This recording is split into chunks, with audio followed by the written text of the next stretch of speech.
대장동 개발 특혜 의혹을 수사하고 있는 경찰이 의혹 관계자들에 대한 계좌 추적 등 강제 수사 절차를 진행하고 있다고 밝혔습니다. 네, 취재기자 연결해서 자세히 알아보겠습니다. 박기환 기자. 네, 경기 남부경찰청입니다. 네, 경찰도 수사에 속도를 내고 있다고요? 네, 그렇습니다. 경기 남부경찰청은 대장동 개발 특혜 의혹과 관련해 화천대유 대주주 김만배 씨 등 8명을 출국 금지한 데 이어 계좌 압수 절차에도 착수했다고 밝혔습니다. 다만 구체적인 대상이나 개수 등은 확인되지 않았습니다. 경기 남부경찰청 전담수사팀은 대장동 개발 특혜 의혹과 곽상도 의원 아들의 50억 원 수수 관련 고발 사건, 그리고 금융정보 분석원으로부터 지난 4월 넘겨받은 화천대유 내 자금 흐름 관련 사건까지 모두 3개 사건을 지난달 말 배당받아 수사하고 있는데요. 경찰은 수사 자체는 아직 초기 단계라면서 전반적인 사실관계를 확인하고 있다고 설명했습니다.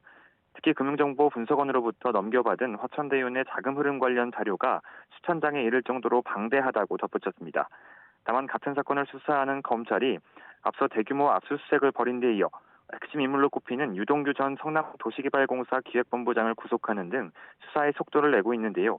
경찰이 지난 4월 이미 화천대유 내 자금 흐름 관련 자료를 넘겨받아 놓고도 수사 속도가 더뎠다는 지적을 피하기 어려운 이유입니다. 결국 같은 사안을 검경이 동시에 수사하게 됐는데 경찰은 이 같은 중복 수사 문제를 해결하기 위한 구체적인 논의는 아직 없었다고 말했습니다. 그러면서 향후 수사 과정에서 필요에 따라 검찰과 사건 수사에 대한 협의를 진행할 수 있고 검찰의 요청 등에 따라 사건을 송치할 수도 있다는 가능성을 남겨뒀습니다. 경찰은 이번 주 화천대유의 이사이자 천화동인 1호 대표인 이한성 씨를 불러 사업자금 사용처 등을 확인할 예정입니다.